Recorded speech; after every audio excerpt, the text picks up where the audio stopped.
Hey guys, welcome back to the Readers. I hope you are having an amazing day. Let's get right into the stories. The first one is Prorevenge story. Original question: if a coworker is stealing your food and you address the problem by putting something in it that makes the thief sick, can you be prosecuted for that? What if you put your name on it and leave a do not eat note? Author: Melissa Wright. Many years ago, the early 2010s, my dad came home complaining that someone was drinking the iced sweet tea he took for lunch. He'd get ready to eat and half would be gone. He didn't know if they were using a cup or drinking straight from the thermos, and considering the group he worked with at the construction site, he wasn't going to take any risks. This left him with only water for lunch. This happened several times, and he finally decided to do something about it. "I've had it with this tea thief," Dad said, pacing around our kitchen one evening. "Tomorrow I'm going to fix this problem once and for all." He went to the local pharmacy and asked for the strongest laxative they had. The pharmacist, Mr. Jenkins, raised an eyebrow and asked why he wanted one that strong. "Someone at work keeps stealing my tea," Dad explained. "I just want to teach them a lesson." Mr. Jenkins, an older gentleman who had been running the store for most of his life, shook his head firmly. "That's a bad idea, Rick. Could cause severe dehydration and other problems. You could get in serious trouble." Instead, he handed my dad a bottle labeled Essence of Peppermint and told him to use the entire bottle in the thermos. "And if anyone asks what's in the tea?" Dad asked. "Just say don't worry about it," Mr. Jenkins replied with a wink. "It's truthful. Drinking the entire bottle will only settle your stomach if you have indigestion, nothing more. But the taste—" He chuckled. "Well, that's another story." The next day, Dad took the spiked tea to work. Sure enough, at lunch, he found the spiked tea had been tapped again. He recapped it and turned to his lunch buddies. "Looks like my tea thief struck again," he said casually. "I'll soon know who it was." He pulled out his sandwich and ate his lunch as normal. About 15 minutes later, a coworker named Brian came stomping over, his face flushed and holding his stomach.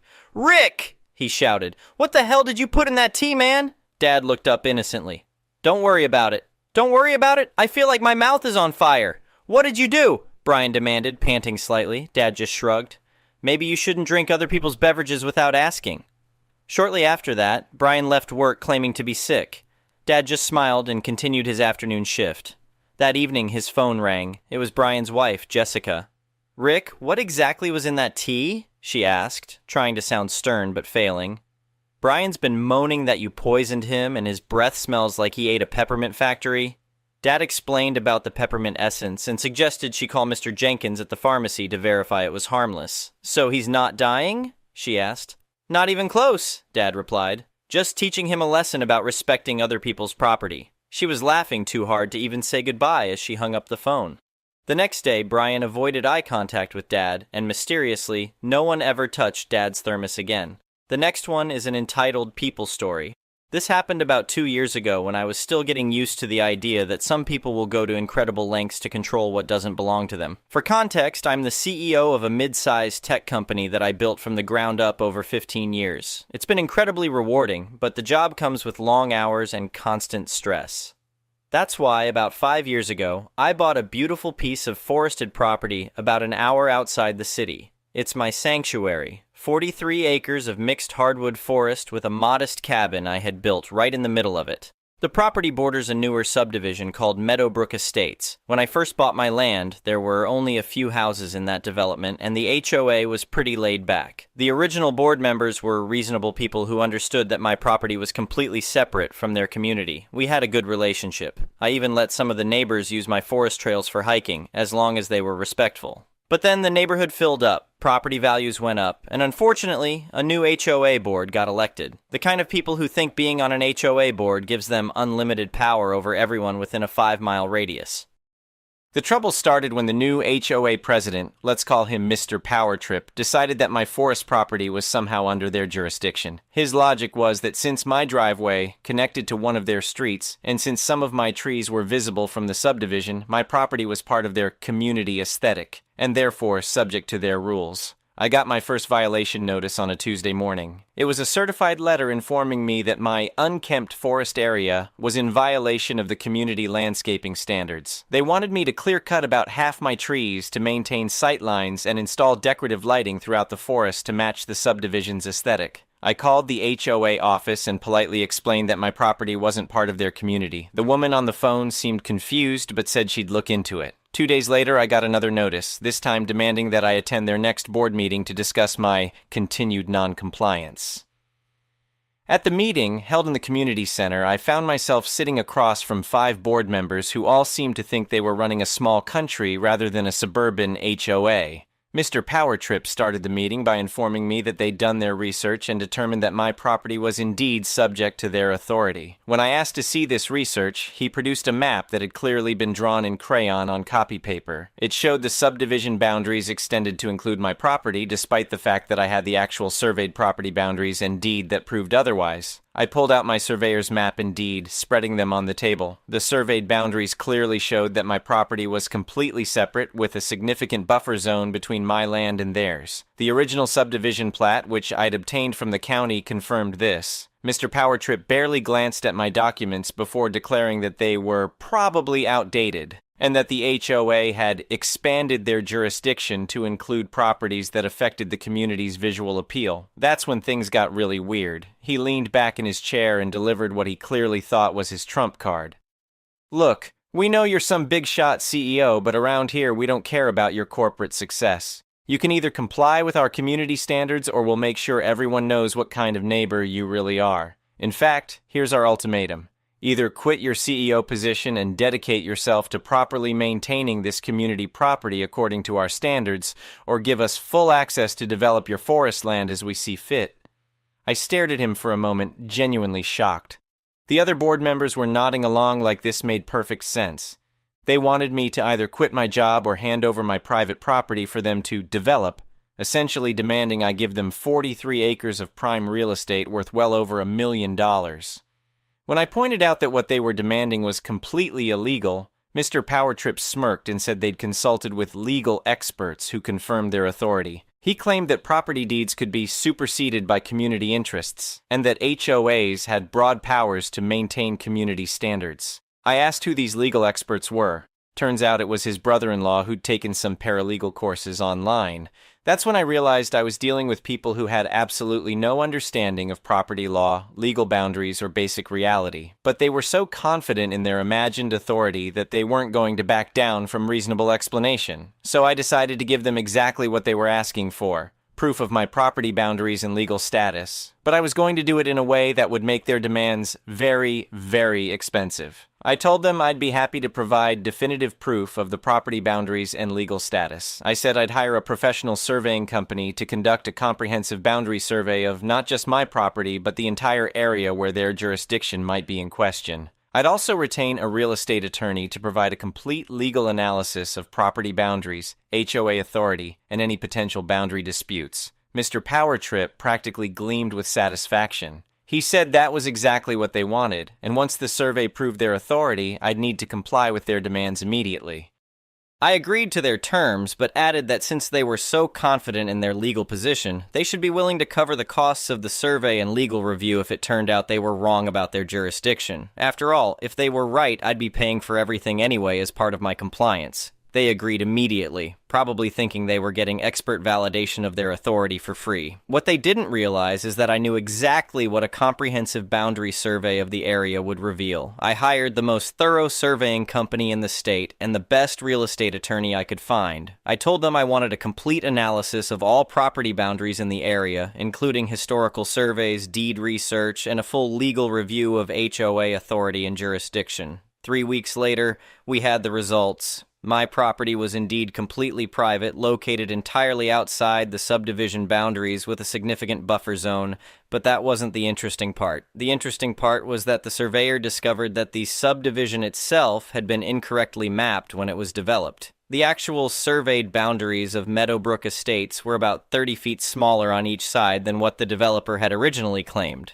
This meant that about a dozen houses in the subdivision had driveways, gardens, pools, and in some cases entire additions that were built on land outside the subdivision boundaries, land that was actually part of the original county right-of-way or adjacent private properties. Even better, the HOA's own community center, where they held their meetings and kept their offices, was built partially on land that didn't actually belong to the subdivision. The legal analysis was even more damning. Not only did the HOA have zero authority over my property, but they'd been collecting fees and enforcing regulations on properties that weren't technically part of their jurisdiction. Every violation notice they'd sent to homeowners whose property improvements extended beyond the actual subdivision boundaries was invalid. Every architectural approval they'd granted for work done outside their actual boundaries was meaningless. And because they'd been operating outside their legal authority for years, property owners could potentially sue for damages, illegal fees, and violations of their property rights. I called Mr. Powertrip to let him know the survey was complete and invited the entire board to meet at my property for the presentation of findings. They showed up with smug expressions, clearly expecting vindication. I met them at the edge of my forest with the surveyor, attorney, and a pile of official documents. The surveyor started by explaining the actual boundaries of both my property and their subdivision. He showed them the GPS coordinates, the official markers, and the legal descriptions. My property was entirely separate and private, just as I'd been telling them. Then he explained what else the survey had revealed about their subdivision boundaries. I watched 5 faces go through various stages of confusion, denial, and growing horror as they realized what this meant. Mr. Powertrip kept interrupting to insist the surveyor was wrong, but professional survey equipment and official county records don't lie. The attorney then explained the legal implications. The HOA had been operating outside their authority for years. Every fee they'd collected from the affected properties was potentially recoverable. Every violation notice was invalid. Every architectural decision was legally meaningless. And now that there was official documentation of the boundary errors, the county would have to be notified. Property taxes would need to be recalculated. Title insurance companies would need to be informed. Mortgage companies would need updated surveys. In essence, the HOA's demand for a comprehensive survey to prove their authority had instead created an official record of their complete lack of authority over a significant portion of what they thought was their territory. But I wasn't done with my malicious compliance. Remember, they demanded that I either quit my CEO position or give them access to develop my forest property. Since they'd now been definitively proven wrong about their authority, I decided to make their demand for access very expensive. I informed them that since they'd insisted on having access to survey and legally analyze my property, and since they'd agreed to pay for this analysis if they were wrong about their jurisdiction, they now owed approximately $48,000 in surveying and legal fees. The surveying alone cost $32,000 because they demanded a comprehensive analysis of the entire area. The legal review cost another $16,000 because they'd wanted a complete analysis of property boundaries and HOA authority. Mr. Powertrip tried to argue that they hadn't agreed to pay for anything, but I had the meeting minutes from their official HOA meeting where they'd unanimously agreed to cover the costs if their authority claims were proven wrong. They'd been so confident in their imaginary power that they'd put their agreement in writing in their official meeting minutes. The HOA spent the next 6 months dealing with lawsuits from homeowners whose properties had been affected by the boundary errors. Several families discovered that improvements they'd made based on HOA approval were actually on county right-of-way land and would have to be removed or relocated at enormous expense. The community center had to be partially demolished and rebuilt because a quarter of it was constructed outside the subdivision boundaries. Property values in the subdivision dropped significantly because of the title complications and ongoing legal issues. And Mr. Powertrip? He resigned from the HOA board after 3 different families filed personal lawsuits against him for his role in the boundary misrepresentation and illegal fee collection. The HOA eventually paid the $48,000 in survey and legal costs, though it took several months and threats of additional legal action. As for me, I kept my job as CEO and my forest property remains beautifully undeveloped and completely private. I even put up some discreet private property signs along the boundaries just to make sure there's no future confusion about jurisdiction. The new HOA board, elected after the old one resigned in disgrace, sent me a very polite letter apologizing for the previous board's behavior and confirming that they understand and respect my property boundaries. I still let some of the neighbors use my hiking trails, but now I have them sign a simple waiver acknowledging that they're guests on private property. Sometimes I wonder if Mr. Powertrip learned anything from the experience. But then I remember that anyone who thinks they can demand someone quit their job and hand over $1 million worth of property probably isn't capable of that kind of self-reflection. The moral of the story: be very careful what you demand from people, especially when you're demanding they prove you right. You might get exactly what you asked for. The next one is a petty revenge story. We recently bought a new cat tower. We have 5 cats who play hard, and the old tower was definitely showing use. The cats had torn up the carpet in sisal, vomited in one of the cubes, and decapitated the hanging mouse, whose name is Earl, because why not? We set up the new tower, and after asking around to our friends, couldn't find anyone who wanted it, so we took it out to the curb to get rid of it. Large trash pickup was coming up, so we figured if anyone wanted it, they would have plenty of time to grab it before trash pickup. In our neighborhood, as long as the item is not on the curb for more than a week, you won't get cited for having trash in your yard. No big deal, right? Oh no, it's a big deal because Karen and Kevin have decided they want the tower. I work from home, but my office is in the back of my house. We have a Ring camera, and around 10 a.m. one morning the doorbell rings. I am in a meeting with my boss, so I check the app, see that I don't know who these people, Kevin and Karen, are, and go back to my meeting. About 45 minutes later, the doorbell rings again. Now, I'm out of my meeting, and since I'm expecting packages, I check the app, see that it's the delivery guy, and then head out front to grab my packages off the porch. I hear the notification going off on my phone as I'm opening the door, and there stands Kevin and Karen with my packages and the cat tower. Kevin is holding my packages. Me: "Can I help you?" Kevin: "We are interested in the cat tower." Me: "Go for it. It's been left out for large trash. You can have it. May I have my packages, please?" Karen: "The carpet in the sisal on the tower is torn. I'm going to need you to fix that before we take the tower, and there is vomit on it. That needs to be cleaned as well." Me: "I'm not going to fix anything on the tower. We are throwing it away. If you want the tower, take the tower. If not, it will be picked up later this week with large trash. Now may I please have my packages?" Kevin, obviously realizing I'm not concerned at all about the state of the cat tower: "Well, we still want the cat tower. I'm just going to leave it on your porch, and we will come back with our truck this weekend and pick it up." He is still holding my damn packages.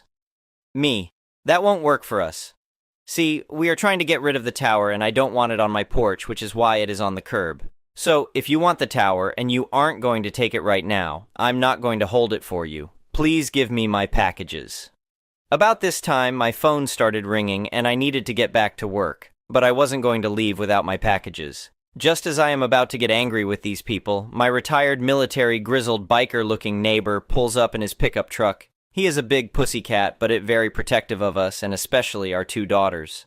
My neighbor calls over to me and starts heading over to where we are standing on my porch. I guess Kevin got nervous, so at that point he shoved my packages at me and then said, "Well, just leave the tower on the porch and we will pick it up when we can." Yeah, that's not gonna work for me. And when Kevin and Karen walk off, I turned to my neighbor and asked him to help me carry the damn cat tower back down to the curb. A little while later, I had to run an errand, and when I got back, the stupid cat tower was back on my porch. Y'all, what the absolute stupid.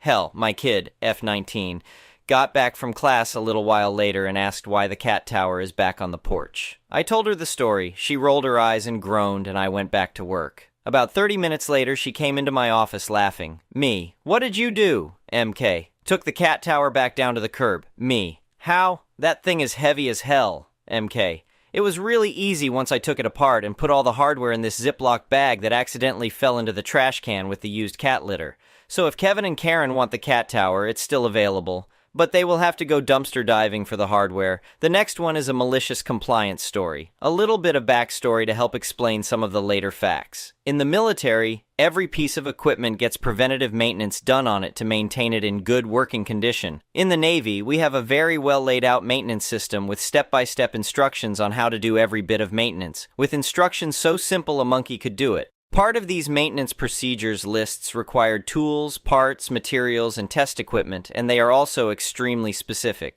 detailing the length requirement of your screwdrivers, the brand of your gauges, etc. The management of this system the Navy uses is called the Maintenance and Material Management System, 3M, or Planned Maintenance System, PMS. As an electrician, we owned all electrical distribution equipment on board, and for jobs without an electrical training background, we also owned the actual equipment. So the electronics technicians with electrical training could maintain their own electrical equipment, but the cooks, culinary specialists, without an electrical background relied on us to maintain their equipment for them. Now, if you've ever used a commercial flat-top griddle before, you know you set it to a specific temperature you want the cooktop heated to, and not a 0 to 9 inches dial like your stove at home. Part of maintaining the griddle was checking the calibration of this temperature setting once every year or two. I forget how often this check was, but it wasn't a frequent check. Relatively early on when I got on board the ship, young EMFN, junior electrician, Gwen BD94, was assigned to do this maintenance check. So I gathered all of my tools, parts, materials, etc. In doing so, I couldn't find the proper temperature sensor for our calibrated temperature gauge. We had the round-tip ambient temperature probe for use in the ovens, but not the flat-tip surface temperature probe for use on a griddle. I asked a different supervisor to my favorite supervisor for help, and he couldn't find it either, so we ordered a new one, and he said he'd take care of the paperwork for the maintenance check. Being new and unfamiliar with the system, I let it go and never questioned when the maintenance check disappeared from the maintenance list the next week, meaning someone accomplished it, hint hint nudge nudge, and all was good.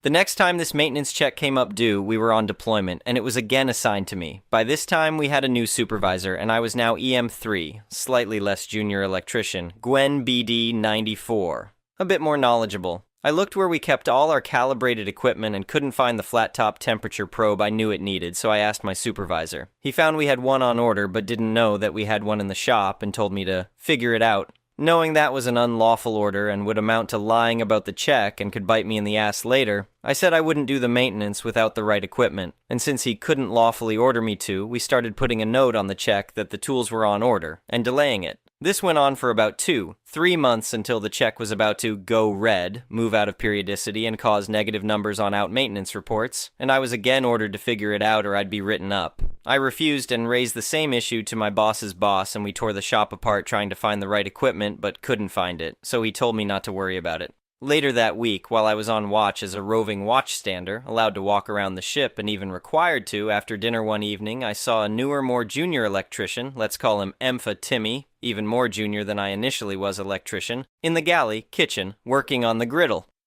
I took a step into the galley and asked him what he was doing, and lo and behold, he was doing the maintenance check. I asked him what temperature probe he was using, and he showed me the one for the oven. I explained to him the issue and told him if he signed the maintenance check it would be gun decking, lying on official paperwork, and he could get in trouble but let him make his own decisions as an adult. He decided to continue doing the check. I giggled and continued on with my watch. After my watch, it was nearly 10 p.m., so I went to bed for the night. About an hour later, I got woken up, being told my supervisor needed me in the galley. I signed, figuring it was about the check, and I was going to get that earlier threatened write-up. After getting dressed and making it to the galley, the entire electrical shop was in the galley troubleshooting the griddle. You see, EMFA Timmy got to the step in the PMS where it said to use a screwdriver to adjust a dial until the thermometer read the same temperature indicated by the set temperature. When he measured it, it was off by about 150 degrees, so he kept turning up the heat. Eventually, it was hot enough to melt the griddle's built-in over-temp protection device, instantly shutting the stovetop off. Turns out, he did need that temperature probe. I was tasked with helping come up with a solution to fix it, because the griddle was a critical piece of equipment for the cooks, and we had no replacement parts to fix it. I asked EMFA Timmy if he ever finished the last steps of the maintenance card, turning the grill off, putting it back together, reporting completion of the PMS. He told me he hadn't. I turned to my boss and said since the maintenance check I explicitly advised against doing without the proper tools was still ongoing, and I was informed I could do the maintenance or be written up, I'd stick with my original decision and refuse to do the maintenance. He could write me up in the morning during working hours, but in the meantime, I was going back to bed. Have a nice night. In the morning, I did indeed get written up, but for the insubordination, not for refusing the maintenance check, while my boss's boss looked on with the biggest crap-eating grin at me for holding my ground, and my supervisor was pissed at me. Turns out, I was right, and we couldn't do that maintenance check without the right equipment. This remains one of my write-ups I am least ashamed to have ever gotten, and I'd take it again in a heartbeat to give a giant I told you so middle finger to idiot middle managers. I later found an electronic record of the counseling chit my supervisor got for tasks people with doing maintenance without the proper equipment, because I laid out that this was a known issue we didn't have the right probe for years and threw his ass deep under the bus. Hated the guy. We got the right probe in about 6 months later. The next one is an entitled people story. As a single-digit age kid, I spent my summers working for the family business, one part of which was running the concession contract at a small local music venue. Popcorn, burgers, fried chicken, pre-made salads, drinks were the bulk of what we had, but there was a small formal dining area, about 30 tables, on a patio overlooking the wooded ravine. These tables were by reservation only, but on super slow nights without a lot of reservations, walk-ins were allowed. For this restaurant area, we did not have a liquor license, so we couldn't serve wine with dinner. Sorry, getting a license for a seasonal, weather-dependent outdoor venue that was only open 2 hours a day, 5 days a week just wasn't worth the hassle. And since we were just the concessionaires, it wasn't even our venue, so we couldn't get one on our own if we wanted to.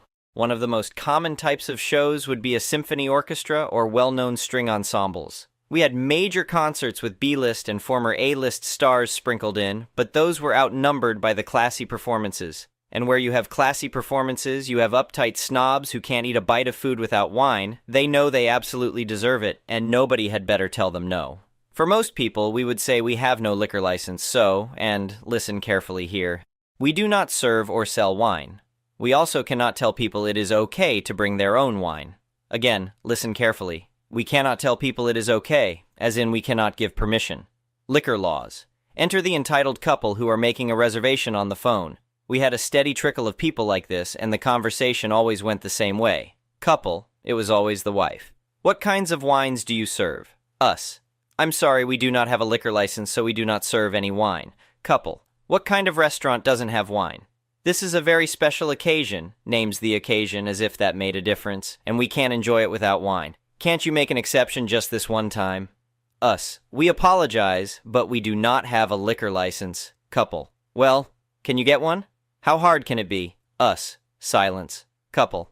Well, we'll just bring our own and then you can serve it. Us. I'm sorry, but without a liquor license, we cannot serve wine, and the venue does not allow alcohol to be brought through the gate. Note. We had nothing to do with the venue or the gate. Their policies were their policies. And while there was technically a rule against bringing in alcohol, people routinely brought in picnic meals and snacks to have on the grassy areas. And while there was a rule against bringing in alcohol, they did not check bags or coolers with Michelob brands on them.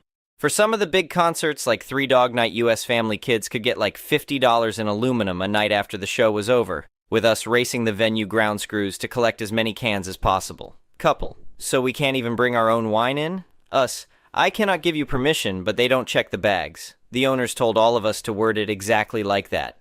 We weren't allowed to tell somebody they were allowed to bring in booze, but since we were under the venue's policies and their official policy was to not check the bags, we could say that. About half picked up on the dance. You don't check the bags at the gate? Well, would we be in trouble for having wine with dinner? We do not serve wine, that's all we are saying. I don't suppose you have any wine glasses we could borrow, do you? Certainly. Would you be borrowing 2 or 4? Do you have a corkscrew we can borrow? Absolutely. Great. Party of 2 for the Got a Clue family. We look forward to seeing you then. The other half would yell, scream, insult, threaten, bully, cajole, plead. If they would just shut up and think for a moment, they would be able to pick up what the others did, but they wanted to fight. They wanted to win more than they wanted to chug their $3 chuck and pretend to be grown-ups. They wanted to pretend to be classy for a night, but they clearly weren't. People who don't listen when being told how to get things done when permission can't be given really need to stop and think. I once tried to help a guy keep a brand new $8,000 furnace without giving him permission, but he wasn't listening, so he walked away with nothing. I felt really bad for him, but there was nothing I could do. The next one is an entitled parent story. One piece of annoying and honestly stupid advice my parents have given me throughout college is that the location of my internship / first job after college should be a priority. For context, I'm from the suburbs of Massachusetts and will be working in big tech, NYC, after I graduate from college this spring. This is at arguably the most prestigious company in the field. Note. I'll use terms like mid-tier company and top company, not to sound pretentious, but just to give context on the situation. Throughout college, my parents would insist that I find jobs in Massachusetts. The only reason they're fine with most places on the East Coast is because it's not that far from home. However, if it was something like California, they see that as a significant negative. Honestly, although I never really had too much of a problem with location of my internship's job, this advice affected my mentality throughout college.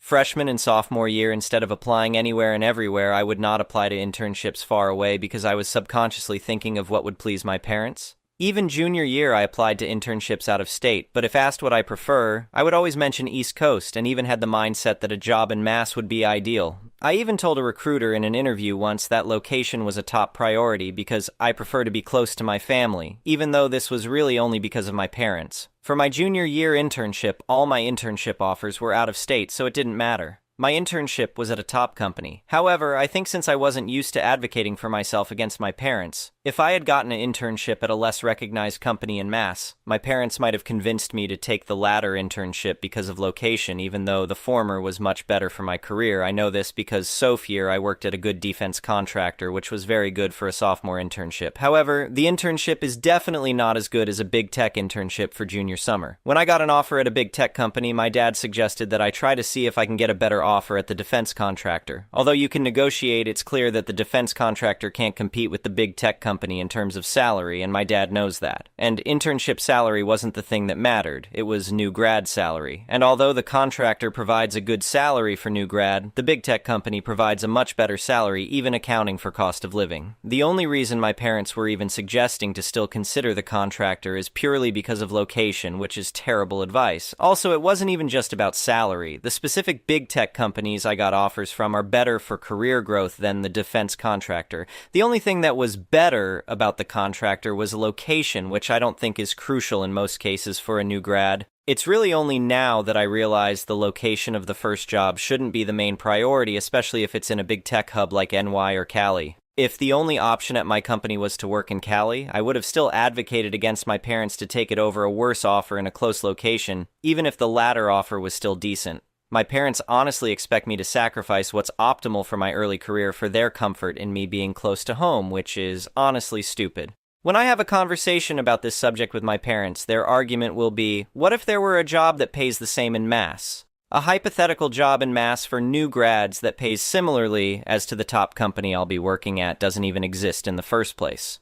There are obviously times where it makes sense to make these sacrifices, like if you have kids and a family. But I'm literally a college grad. I don't understand how my parents think it should be a priority. Obviously, I think it's reasonable to make it a consideration if you have multiple competing offers in your hand. But making it a main priority as a college senior searching for jobs is completely ridiculous. And the fact that my parents keep insisting is honestly annoying. I'm glad I ended up muting this advice while job hunting later in college because it honestly could have damaged my early career. This may sound like a rant, but I'm wondering if anyone has had a similar experience and how you handled/would have handled this situation anyway.